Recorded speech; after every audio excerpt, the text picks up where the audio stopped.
Shalom, selamat pagi Bapak Ibu dan saudara-saudari sekalian. Bersyukur untuk kebaikan Tuhan pada pagi ini. Mari kita berdoa untuk siap mendengar renungan firman Tuhan.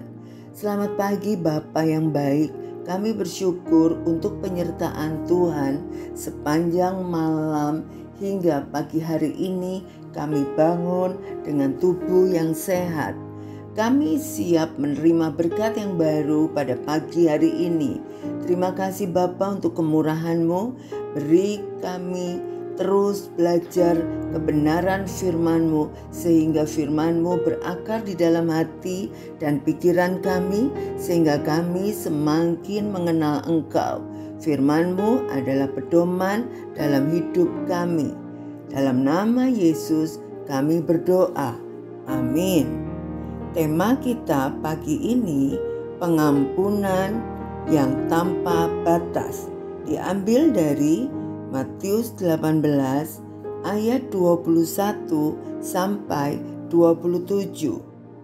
Kemudian datanglah Petrus dan berkata kepada Yesus, "Tuhan, sampai berapa kali aku harus mengampuni saudaraku jika ia berbuat dosa terhadap aku?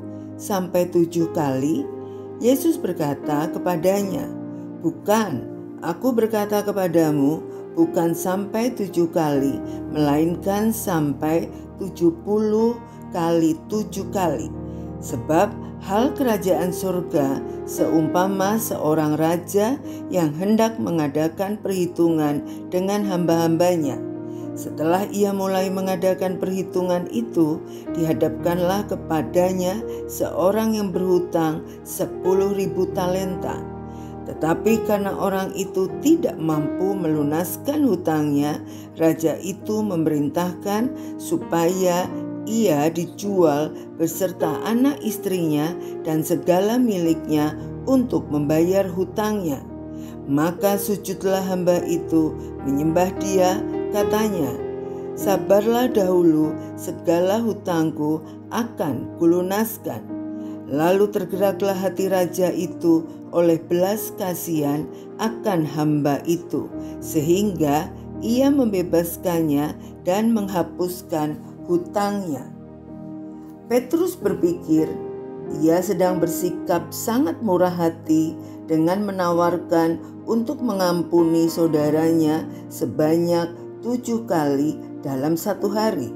Tapi Yesus berkata, ia harus mengampuni sebanyak 490 kali dalam satu hari. Yesus sebenarnya sedang mengatakan bahwa seharusnya tidak ada batas bagi pengampunan. Ketika kita tersinggung atau terluka, kita seringkali merasa dibenarkan untuk menyimpan dendam. Hukum Perjanjian Lama mengekspresikan hal ini ketika menyatakan mata ganti mata, gigi ganti gigi.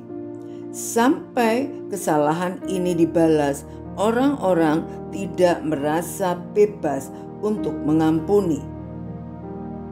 Namun Allah telah menanggung semua kesalahan kita, termasuk dosa kita di kayu salib dengan sempurna, menggantikan kita, diampuni oleh Allah, dan kemudian menuntut orang lain untuk berusaha mendapatkan pengampunan kita.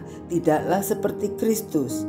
Ia mati untuk semua dosa manusia, memberi pengampunan kepada kita sementara kita masih berdosa, dan kita seharusnya melakukan hal yang sama. Dorongan utama dari perumpamaan ini adalah ketika orang-orang berbuat salah kepada kita, kita seharusnya mengingat kemurahan Allah yang besar yang telah ditunjukkan kepada kita, dan kita meresponi demikian juga. Setiap hutang orang kepada kita tidaklah sebanding dengan hutang kita kepada Dia, Tuhan Yesus yang telah mengampuni kita. Kita seharusnya memiliki belas kasihan atas orang lain seperti Dia kepada kita.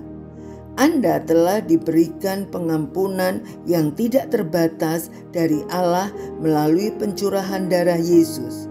Biarlah kenyataan dan kebenaran ini berkumandang di dalam hati Anda hari ini. Dan jika siapapun menyinggung atau melukai Anda, kebenaran itu akan memampukan Anda untuk mengampuni mereka dengan segera. Ini adalah salah satu cara utama Anda akan bertumbuh di dalam Allah dan menjadi saksi yang dewasa bagi Yesus Kristus. Dengan mengampuni mereka yang melukai Anda dengan cara apapun, Anda sedang mengizinkan kasih Allah mengalir dengan bebas melalui Anda kepada mereka. Mari kita berdoa. Terima kasih Tuhan Yesus untuk kebenaran firman-Mu yang mengingatkan bahwa Engkau sudah mengampuni dosa-dosaku. Terima kasih Tuhan Yesus untuk anugerah-Mu. Aku percaya aku dibenarkan oleh-Mu dan aku juga mau mengampuni orang-orang yang bersalah kepadaku. Mampukan aku untuk bisa mengampuni, mengingat kasih-Mu yang begitu besar. Terima kasih. Dalam nama Tuhan Yesus, aku berdoa dan mengucap syukur. Amin. Selamat beraktivitas. Tuhan Yesus memberkati.